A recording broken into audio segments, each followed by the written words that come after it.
I sat on the edge of my small apartment's couch, hands trembling as Lena stood near the doorway, her arms crossed like she was holding herself back from saying something worse. "Ethan, I can't keep doing this," she said, voice sharp but tired. "I need more than this. More than you." My throat tightened. "What does that mean? More than me how?" She sighed like I already knew. "You don't try. You don't push yourself. Adrian has goals, a career, a vision. You're still stuck in the same place you were 2 years ago." My chest burned. "I'm trying, Lena. I'm working every day." "Working where?" she cut in. "A job that barely pays your rent? A job that isn't going anywhere? You don't dream big. You don't take risks. Adrian does." I swallowed the humiliation. "So this is about money?" "It's about ambition," she snapped. "He's driven. He knows what he wants. You're just comfortable being average." "Average?" I whispered. "Is that really how you see me?" She looked at me with pity that stabbed deeper than anger ever could. "Ethan, I need a man who can build a future with me. You're sweet, but you're not enough anymore." Something inside me cracked. "So you're leaving me for him?" She didn't deny it. "Yes. I'm leaving you for Adrian." The words landed like a punch to the chest. I felt dizzy. "After everything? After all these years?" "We've grown apart," she said, already reaching for the doorknob. "And he makes me feel alive in ways you don't." I couldn't breathe. "Lena, please, can we talk?" "There's nothing left to talk about." She opened the door fully. "Goodbye, Ethan." The door slammed and the apartment felt smaller than ever, like the walls were closing around me. I sat back down, staring at the empty space where she had stood. I didn't move for a long time. My hands shook, my heart beat loud in my ears, and I kept whispering, "Not enough, not enough, not enough." When my phone buzzed, I grabbed it with desperate hope that maybe it was her. It wasn't. It was her public post. "Lena, finally choosing happiness. Here's to new beginnings with the perfect man." A photo of her and Adrian smiling together like they'd already won. My vision blurred. The phone slipped from my hand and clattered onto the floor. I pressed my palms to my eyes, but the tears pushed through anyway. I hadn't cried in years, not like this, not broken like this. My chest ached, my breath uneven, and for a moment I felt like I was collapsing inward. I sank lower on the couch, curling my knees to my chest. Why wasn't I enough? I muttered, voice barely audible. Was it all worthless? The door suddenly burst open. "Ethan?" Daniel's voice filled the apartment. "Bro, are you?" He stopped when he saw me on the floor. I tried wiping my face, but it only made it worse. "I'm fine," I lied, voice shaking. "No, you're not." Daniel stepped inside and closed the door behind him. "What happened?" I couldn't say it at first. My jaw trembled. "She left," I whispered. "She left me for someone else." Daniel exhaled hard. "Damn. Ethan." I laughed bitterly through the tears. "She said I'm not enough. That I have no ambition. That he's better." Daniel knelt in front of me. "Look at me." I didn't want to, but his voice pushed me. I lifted my eyes. "You can't stay like this," he said firmly. "You hear me? You can't let this destroy you." "What am I supposed to do?" My voice cracked. "She chose him." She didn't even hesitate. "Then let her go," he said. "Either die like this or rise." The words hit me harder than Lena's did. They cut, but they were true. Daniel placed a hand on my shoulder. "You've been living small because you're scared. Scared to fail. Scared to want more. But this." He gestured around the room. "This is what dying looks like. And I'm not watching my brother rot." I swallowed hard. "I don't know if I can rise." "You can," he said. "But you have to choose to." I looked at the floor, my tears hitting the wood. The pain was still sharp, still overwhelming, but Daniel's words echoed through me like a challenge. Either die like this, or rise. And for the first time that night I felt something shift, small, faint, but real. I wasn't ready to rise. But I wasn't ready to die like this either. I woke up the next morning feeling like someone had tied bricks to my chest. I stared at the ceiling for a long time before I whispered, "I can't do this." Even saying those words felt heavy. I dragged myself into the kitchen and opened the fridge, but the sight of food made my stomach twist. I closed it again and leaned against the counter. At work, Maya walked up to my desk and frowned. "Ethan, you okay? You look really bad." "I'm fine," I said quickly, shutting my laptop even though nothing was open. "Just tired." "Tired? You look like you haven't slept in a week," she said. "Did something happen?" I said I'm fine, I repeated, forcing a smile that hurt my face. She didn't believe me, but she nodded and stepped back. When she walked away, I opened my phone. I shouldn't have done it, but I went straight to Lena's profile. There she was, in a bright new dress, leaning into Adrian like he was her whole world. "He makes my life shine," her caption said. I felt something inside me collapse. I whispered, was I really that worthless? My hands shook as I scrolled. Every picture felt like another punch. Him holding her waist, her kissing his cheek, them laughing like they had never known pain. My chest tightened. I had to put the phone down, but I couldn't. Why wasn't I enough? I muttered. What did he do that I didn't? A wave of panic hit me, so suddenly I had to grip the edge of my desk. My heart raced. My breath felt stuck. I whispered, calm down, but it didn't help. I closed my eyes and tried to count. Nothing worked. My phone buzzed again. "Mom," the screen said. I stared at her name, feeling a sting in my eyes. I couldn't talk to her. Not like this. Not when my voice would break the moment I tried to speak. I let the call ring out. The next few days blurred together. I went to work, but I wasn't really there. I couldn't focus. Every time I tried to read a document, Lena's voice cut through my mind. "You're not enough. You don't try. Adrian is better." I buried my face in my hands and whispered, "Stop. Please stop." Maya walked past me again. "Ethan, you're missing deadlines. This isn't like you. Do you want to talk?" "No," I said. "I'm okay." "You're not," she said softly. But I pushed her away with silence. That night, I lay in bed staring at the ceiling. I hadn't eaten all day. I kept hearing her voice, seeing her face, imagining her in his arms. Shame burned in my chest.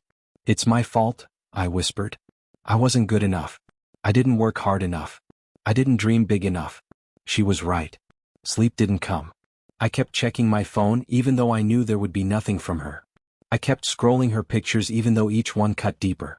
I hated myself for it, but I couldn't stop. The next morning at work, my manager called me into his office. "Ethan, we need to talk," he said. His voice was gentle, which made it worse. "You've missed 3 deadlines this week. Your work is incomplete. Your focus is gone. Is something going on?" I stared at the floor. "I'm trying," I said quietly. "I really am." "I believe you," he said. "But the company needs results. We can't keep covering for you." My throat tightened. "Please. I just need a little more time." He shook his head slowly. "I'm sorry, Ethan. We have to let you go." The words echoed in my ears. Let you go. Let you go. First Lena. Now this. The last piece of stability in my life cracked and fell apart. I walked out of the office with empty hands and a hollow chest. "What's left for me now?" I whispered. And for the first time I felt truly lost. I stepped outside into the air, feeling it bite my skin. I kept walking without direction, hoping the wind could carry away the pain sitting inside me. I walked alone across the bridge late that night, my hands shoved deep in my pockets as the cold wind pushed against me. Every step felt heavy, like the world was pressing on my back. I whispered, maybe no one would notice if I disappear. My voice sounded small in the night air, almost like it wasn't mine. I leaned on the railing and stared down at the dark water moving below. My heart thudded so loudly I thought it might break through my chest. I muttered, why am I still here? What am I even holding on to? The wind didn't answer, but something in me twisted with shame. I rubbed my face and whispered, maybe the world would be better without me. I stepped closer to the edge, my hands shaking. I said, I'm so tired. I just want the pain to end. I wasn't crying, but my chest ached like something inside me was ripping open. Then I heard footsteps behind me. A soft voice said, please don't do anything you can't take back. I turned and saw a woman standing a few feet away, her eyes filled with something painful and familiar. I asked, who are you? Why are you here? She stepped closer and said, my name is Evelyn. And I'm here because I know that look on your face. I frowned and asked, what look? She pointed at the railing. The look of someone who's hurting so much he thinks jumping might fix it. My throat tightened. You don't know me. She shook her head. I don't need to. Pain speaks louder than anything. I swallowed and looked away. Just leave me alone. But she didn't move. She said, Adrian once left me on this bridge too. The name hit me like a slap. Adrian? Isn't Lena's Adrian? Evelyn nodded slowly. Yes. That man ruined my life before he came for yours. I stared at her shocked. What did he do to you? She breathed out shakily. I loved him. He cheated. What? Gaslit me until I almost jumped right where you're standing. I felt my stomach twist. Why are you telling me this? Evelyn stepped beside me. Because Lena didn't upgrade. She stepped into hell, Ethan. And if you fall tonight, he wins twice.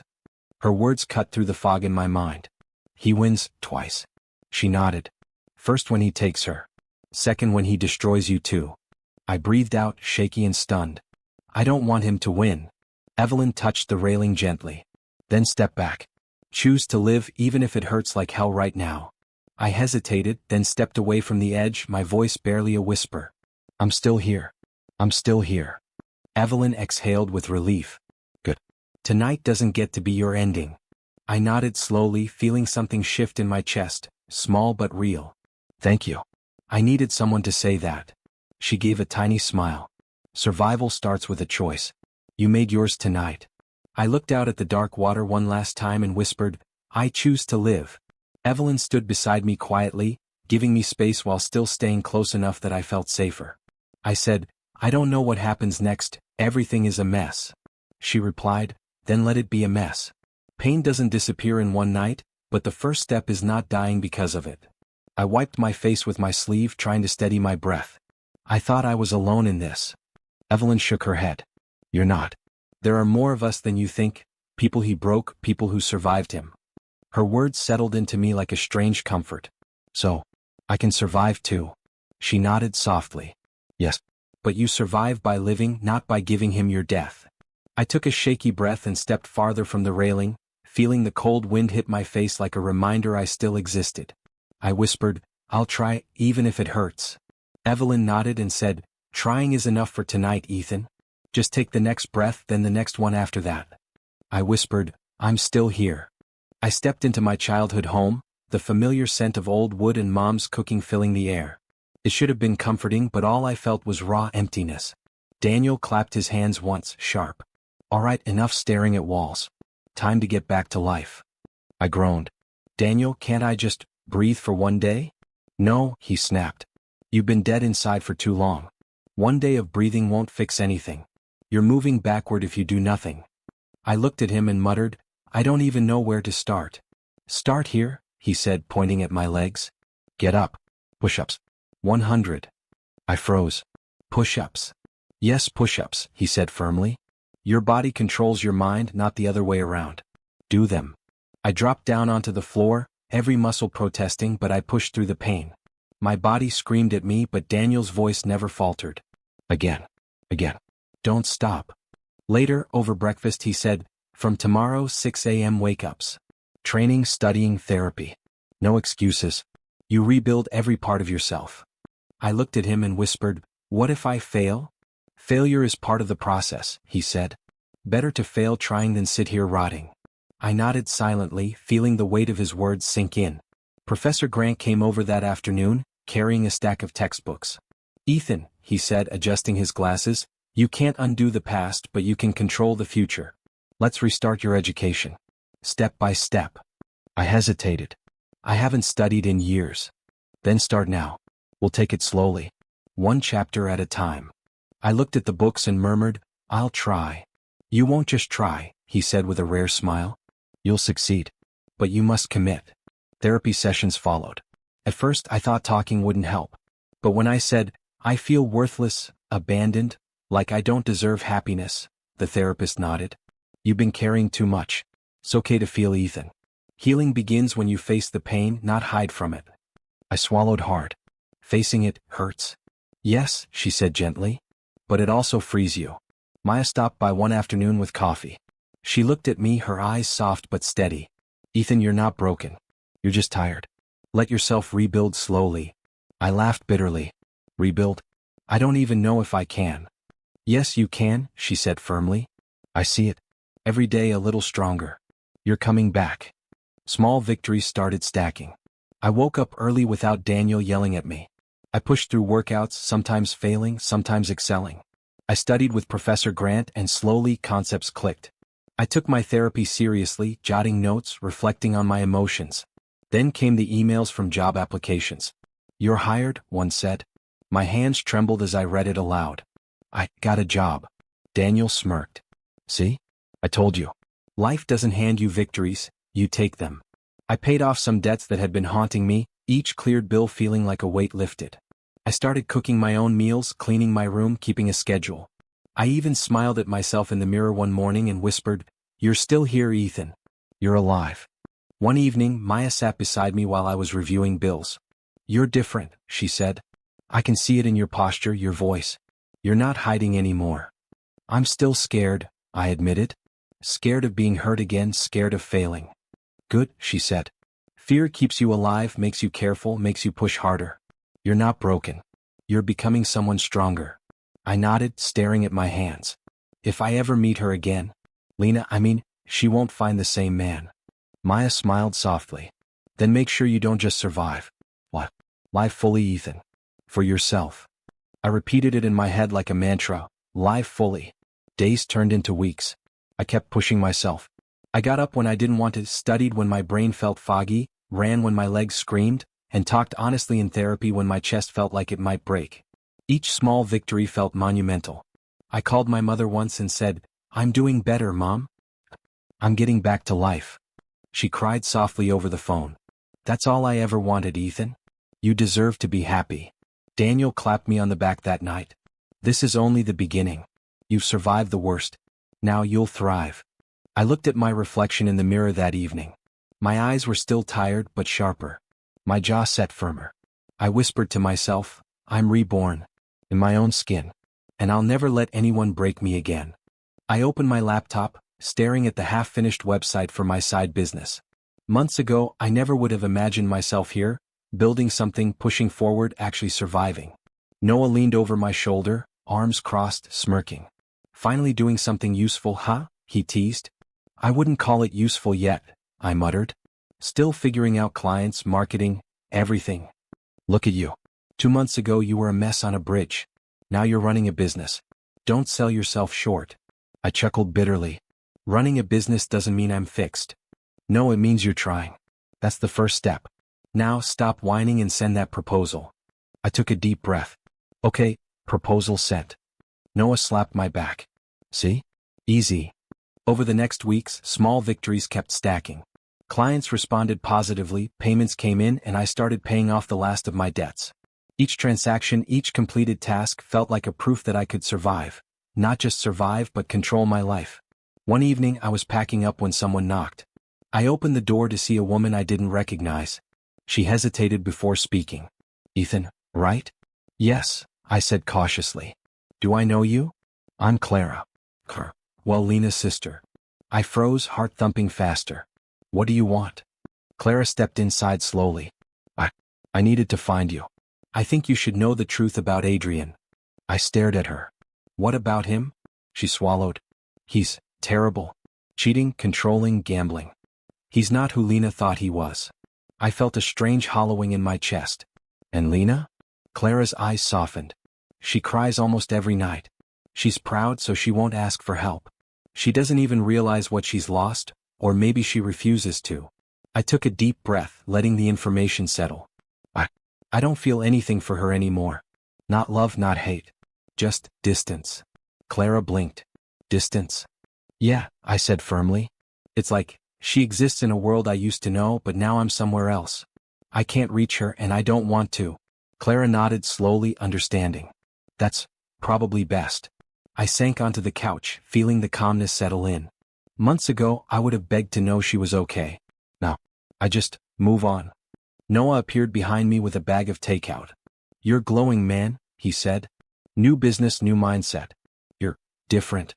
"I'm surviving," I said quietly, watching him set the food down. "And surviving is more than I expected." Noah raised an eyebrow. "Surviving is one thing. Thriving is another. And you're close, trust me." "I guess," I muttered, picking at the noodles. "It still hurts sometimes. I feel shadows of the past when I see certain places, certain photos. But it's fading." "That's life," Noah said. "Shadows linger, but they don't own you. You keep walking." I nodded. "I've been walking, slowly, carefully. But forward." "And you're getting stronger," he added. "Look at your clients, your debts cleared, your energy back. You're not the same person who collapsed in your apartment months ago." I smiled faintly. "Nope. Definitely not the same." Clara shifted in her seat. "Do you ever think about her? Lena?" I shook my head. "Not like before. Before I wanted her. Then I hated her. Now, nothing. It's strange but freeing. I'm not chained to her choices anymore. She nodded, looking relieved. That's good, Ethan. You deserve freedom from that. I took a sip of water. Freedom feels heavier than I expected. It's responsibility. I can't just drift. I have to make decisions, build my life, and not let my past define me. Sounds like you're doing it, Clara said softly. Better than I could have imagined. Noah leaned back, arms crossed. See? Told you. Step by step, victory stacking, mind sharpening. You're not the broken man Lena left behind. You're the man she can't touch anymore. I laughed quietly, a sound that felt lighter than I remembered. I hope she never finds the same man again. Not because I want to hurt her, but because I need to protect myself. Exactly, Clara said. You've earned that. I watched her leave, feeling no pull of old feelings, only calm determination. I looked at Noah, who was grinning. Thanks, I said simply. For sticking by me. Always, he replied. You rise even if it hurts. And right now you're doing it beautifully. I nodded, feeling the truth in his words. Months of pain, months of work, months of survival, and now for the first time I was standing on my own feet again. I whispered quietly, almost to myself, I'm still here, and I'm moving forward. I opened my laptop, staring at the half-finished website for my side business. Months ago, I never would have imagined myself here, building something, pushing forward, actually surviving. Noah leaned over my shoulder, arms crossed, smirking. Finally doing something useful, huh? He teased. I wouldn't call it useful yet, I muttered. Still figuring out clients, marketing, everything. Look at you. 2 months ago you were a mess on a bridge. Now you're running a business. Don't sell yourself short. I chuckled bitterly. Running a business doesn't mean I'm fixed. No, it means you're trying. That's the first step. Now stop whining and send that proposal. I took a deep breath. Okay, proposal sent. Noah slapped my back. See? Easy. Over the next weeks, small victories kept stacking. Clients responded positively, payments came in, and I started paying off the last of my debts. Each transaction, each completed task felt like a proof that I could survive. Not just survive, but control my life. One evening, I was packing up when someone knocked. I opened the door to see a woman I didn't recognize. She hesitated before speaking. Ethan, right? Yes, I said cautiously. Do I know you? I'm Clara. Well, Lena's sister. I froze, heart thumping faster. What do you want? Clara stepped inside slowly. I needed to find you. I think you should know the truth about Adrian. I stared at her. What about him? She swallowed. He's terrible. Cheating, controlling, gambling. He's not who Lena thought he was. I felt a strange hollowing in my chest. And Lena? Clara's eyes softened. She cries almost every night. She's proud, so she won't ask for help. She doesn't even realize what she's lost, or maybe she refuses to. I took a deep breath, letting the information settle. I don't feel anything for her anymore. Not love, not hate. Just distance. Clara blinked. Distance? Yeah, I said firmly. It's like, she exists in a world I used to know, but now I'm somewhere else. I can't reach her and I don't want to. Clara nodded slowly, understanding. That's probably best. I sank onto the couch, feeling the calmness settle in. Months ago, I would have begged to know she was okay. Now, I just move on. Noah appeared behind me with a bag of takeout. You're glowing, man, he said. New business, new mindset. You're different. I'm surviving, I said quietly, watching him set the food down. And surviving is more than I expected. Noah raised an eyebrow. Surviving is one thing. Thriving is another. And you're close, trust me. I guess, I muttered, picking at the noodles. It still hurts sometimes. I feel shadows of the past when I see certain places, certain photos. But it's fading. That's life, Noah said. Shadows linger, but they don't own you. You keep walking. I nodded. I've been walking, slowly, carefully. But forward. And you're getting stronger, he added. Look at your clients, your debts cleared, your energy back. You're not the same person who collapsed in your apartment months ago. I smiled faintly. Nope. Definitely not the same. Clara shifted in her seat. Do you ever think about her? Lena? I shook my head. Not like before. Before I wanted her. Then I hated her. Now, nothing. It's strange but freeing. I'm not chained to her choices anymore. She nodded, looking relieved. That's good, Ethan. You deserve freedom from that. I took a sip of water. Freedom feels heavier than I expected. It's responsibility. I can't just drift. I have to make decisions, build my life, and not let my past define me. Sounds like you're doing it, Clara said softly. Better than I could have imagined. Noah leaned back, arms crossed. See? Told you. Step by step, victory stacking, mind sharpening. You're not the broken man Lena left behind. You're the man she can't touch anymore. I laughed quietly, a sound that felt lighter than I remembered. I hope she never finds the same man again. Not because I want to hurt her, but because I need to protect myself. Exactly, Clara said. You've earned that. I watched her leave, feeling no pull of old feelings, only calm determination. I looked at Noah, who was grinning. Thanks, I said simply. For sticking by me. Always, he replied. You rise even if it hurts. And right now you're doing it beautifully. I nodded, feeling the truth in his words. Months of pain, months of work, months of survival, and now for the first time I was standing on my own feet again. I whispered quietly, almost to myself, I'm still here, and I'm moving forward. My phone wouldn't stop buzzing. Lena. Every notification made my chest tighten for a second, but it wasn't longing, just awareness. I hesitated, then opened the latest message. Then, I miss you. I miss your kindness, your presence, your care. I can't stop thinking about you. Please, can we talk? I stared at it. My fingers hovered over the keyboard. Then I deleted the draft I'd started typing. Silence felt stronger than words. Noah leaned over, smirking. You're staring at your phone like it's going to solve all your problems. Answer it or let it go. I can't, I said quietly. I read her words, but it's like she's talking to someone I used to be. Someone I'm not anymore. Maya chimed in, calm but firm. Exactly. She's chasing a memory.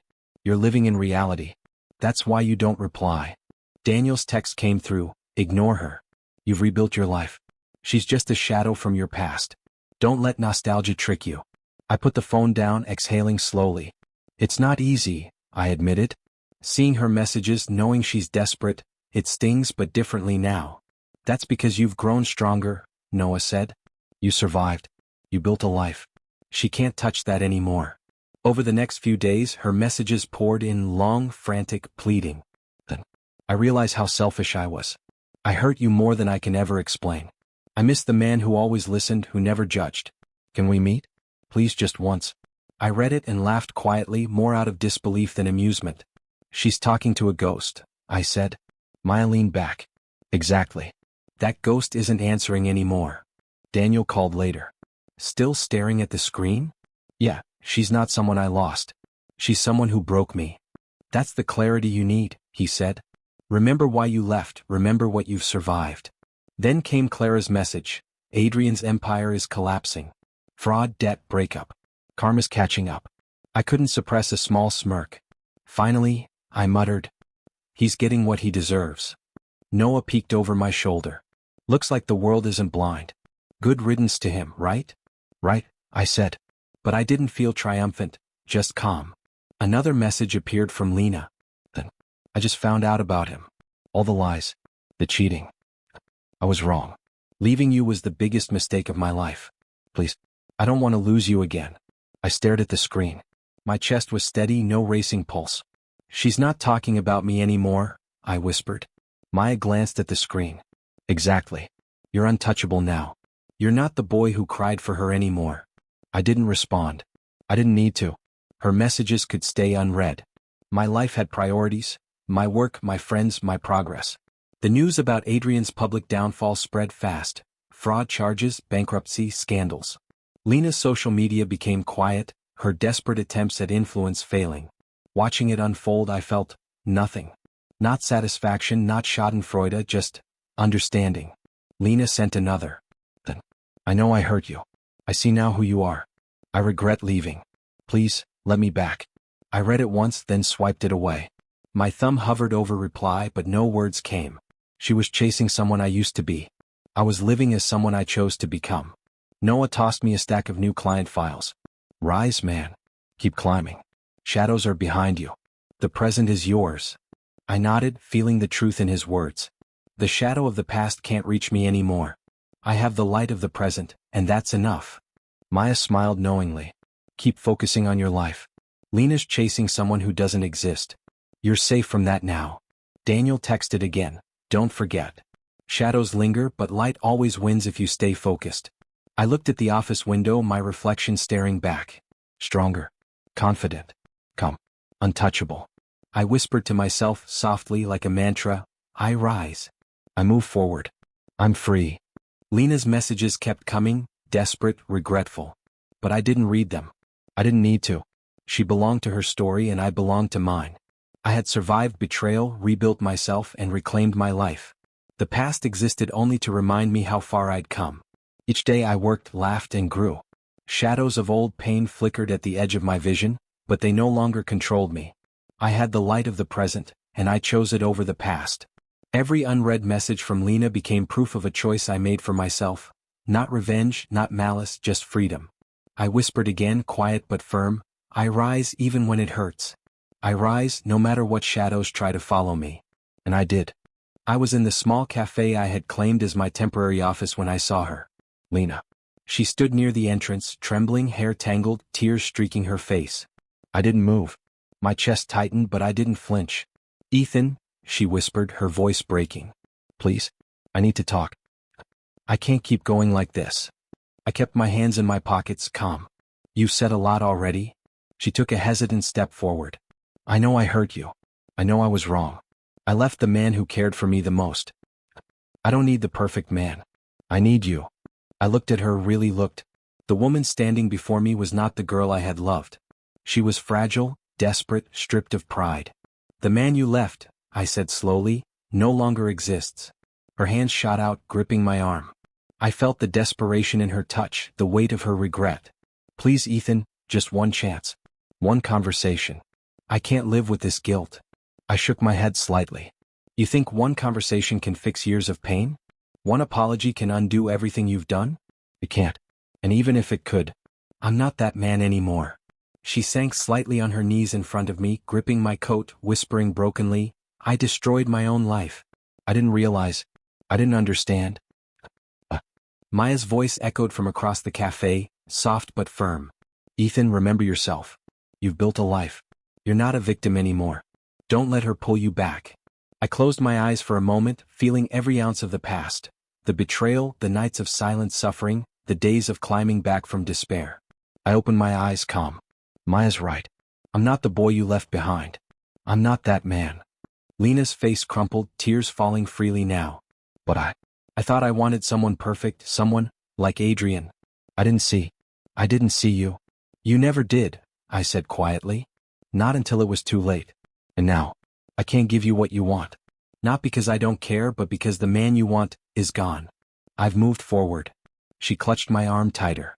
Please, just hear me. I can't. I gently but firmly removed her hands. This ends here. Not because I don't feel anything, but because I've chosen peace. Because I'm choosing myself. You can stay in your regret, Lena. I'm stepping out of it. Her shoulders shook as she sank fully to the floor, the cafe quiet around her sobs. I ruined everything. I knelt for a moment, just enough to meet her gaze, and said, You did. And now you have to live with it. But I am free. She pressed her hands to her face, shaking. I lost the only one who truly cared.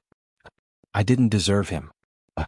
I stood, straight and unshakable, feeling the weight of the past lifting from my shoulders. And that's your life now. Mine is ahead. I've chosen forward. I've chosen freedom. And I'm walking into it. She whispered my name one last time, barely audible. Ethan? I didn't answer. I simply walked forward, past the tables, past the strangers, past her collapsing figure. My steps were steady, each one echoing with a clarity I had never known before. Maya trailed a few feet behind, her eyes watching, but she said nothing. No words were needed. The lesson had been made clear. I was no longer the boy who cried over her messages, the man who waited for her return. I was whole. I passed the counter, feeling the warmth of the cafe lights, the hum of life around me. Each step away from Lena was a step toward myself. Toward freedom. Toward the life I had rebuilt from the ashes of betrayal. The sound of her crying faded behind me, replaced by the soft bustle of people living their lives, unaware of the small drama that had unfolded. I didn't look back. I didn't need to. Her regrets, her apologies, her despair, all of that was hers to carry. I walked out of the cafe into the sunlight, letting it wash over me. I could feel the air fill my lungs, the warmth on my face, the pulse of the world moving forward. And for the first time in a long time I smiled, not a weak, longing smile but a true, unburdened one. I whispered to myself as I strode down the street, "This is my life now. My freedom. My choice. I rise and I walk forward. And nothing from the past can hold me back." And I did. I left the shadows behind. Lena's pleas and tears stayed behind. The life she had destroyed for herself she would live with. I had nothing to prove, no one to chase, and no regrets to carry. I had survived, risen, and chosen peace over revenge. Every step echoed with purpose. Every breath felt like reclamation. And as the city stretched before me, vast and endless, I finally understood what it meant to be truly free. No more looking back. No more lingering pain. Just forward, always forward. The morning sunlight spilled into my apartment, warm and bright, almost like it was congratulating me for surviving. I made coffee, watching the steam rise, and felt a strange calm. A year ago this would have been impossible. A year ago I would have been scrolling through Lena's messages, panicked, desperate, empty inside. Now, I was steady. Noah called just as I was sitting down. "Morning, survivor. Feeling like a new man yet?" I laughed softly. "Morning. Feels more like I'm reclaiming myself, piece by piece." "You earned it," he said. "Remember that. No one gave it to you." I hung up, sipping the coffee, thinking about Maya. She had been by my side quietly, a steady presence. I didn't realize how much I had leaned on her until today. She knocked on my door just after noon, carrying a stack of files for a project we were collaborating on. "Hey," she said, smiling softly. "Thought you could use a hand." "Thanks, Maya," I said. Her presence made everything feel lighter. I didn't have to pretend to be okay, I just was. We worked in silence for a while, the kind of comfortable quiet that didn't demand conversation. Then she looked at me. "You've changed, Ethan. Not just the obvious stuff, you glow differently. Confident. Calm. Unshakable." I swallowed, feeling a little warmth spread through my chest. It wasn't easy, but I finally stopped looking back. She nodded, her eyes gentle. "Good. Because you deserve to be happy. And honestly, I want to see you happy. Not because of anyone else, but with someone who cares about you." I looked up, meeting her gaze. The honesty in her eyes made me shiver. "Maya, I've realized something." Her brow furrowed slightly. "Yeah, I care about you. More than I thought I could care about anyone." My voice was quiet but steady. Not desperate, not clinging. Just real. Her lips curved into the softest smile. I felt the same. Afraid to say it because, well, you were rebuilding yourself. I didn't want to get in the way. "You're not in the way," I said, reaching out to touch her hand. "You've been part of my foundation, Maya." Slowly, quietly. I think I've been falling for you while trying to rebuild my life." Her hand squeezed mine, warmth spreading through my arm. "Slow is good. Steady is better. We can do this, together." I laughed softly, relief mingling with joy. "Together?" I repeated. It felt strange, new but right. We spent the afternoon talking, laughing, planning small things. Coffee dates, weekend hikes, quiet dinners. Everything was deliberate, grounded, and honest. No games. No pretenses. Just two people who had survived their pasts and wanted something real. Later, as she left, she turned back at the door. "Promise me one thing?" "What?" I asked. "That we keep this slow. We keep it honest. And we don't let the past touch us again." I nodded. "I promise." After the door closed, I leaned back in my chair, feeling the weight of the past lifting further. Lena's messages, her pleas, her regrets, they were echoes now, distant and powerless. I could feel it. I had truly stepped out of her shadow. She might still carry memories of me, haunted by what she lost, but I was no longer tied to them. Noah texted, "So, finally happy, huh?" I typed back, "Yeah. More than I ever thought I could be." Rebuilding myself was the hardest fight. But I won. Maya's words kept echoing in my mind. "We can do this, together." The simplicity of it, the truth of it, made my heart beat steady and sure. I took a deep breath, letting it fill me, the kind of breath that carries freedom, relief, and hope. My life was no longer about chasing, regretting, or waiting for someone who didn't value me. It was about building, loving, and living on my own terms. Clara had once warned me, "The past can either haunt you or teach you. Choose wisely." I had chosen. And it felt magnificent. I looked at the small journal on my desk, the one I'd started keeping after Evelyn found me on the bridge. after Daniel made me face my despair. I wrote a single line, the one that had crystallized everything I had learned over the past year. Rebirth didn't give me a new life. It gave me back myself. I smiled, closing the journal. It was a simple truth, but one I had fought for every day. I had survived betrayal, heartbreak, despair. I had rebuilt my life, piece by piece, and now I could finally breathe without fear or longing. The city outside bustled, life moving fast, yet I felt untouchable within its rhythm. Lena's shadow was behind me, insignificant. I had Maya, friends, family, a future that belonged to me. The freedom of choice, the peace of clarity, and the warmth of connection, all mine. I whispered to no one in particular, softly, with certainty, "This is my life now. My new beginning. And I will not let the past define me." Maya's laughter drifted up from the street below, light and full of life. I leaned against the window, feeling the sun on my face, the wind brushing past me, and for the first time in a long while, I felt entirely whole. Rebirth hadn't been about someone else. It hadn't been about Lena, Adrian, or the ghosts of my old self. It had been about me, finding my strength, reclaiming my worth, and stepping into the light I had always deserved. I looked ahead, streets stretching endlessly, possibilities endless. And I knew without doubt that this was only the beginning. Rebirth didn't give me a new life. It gave me back myself.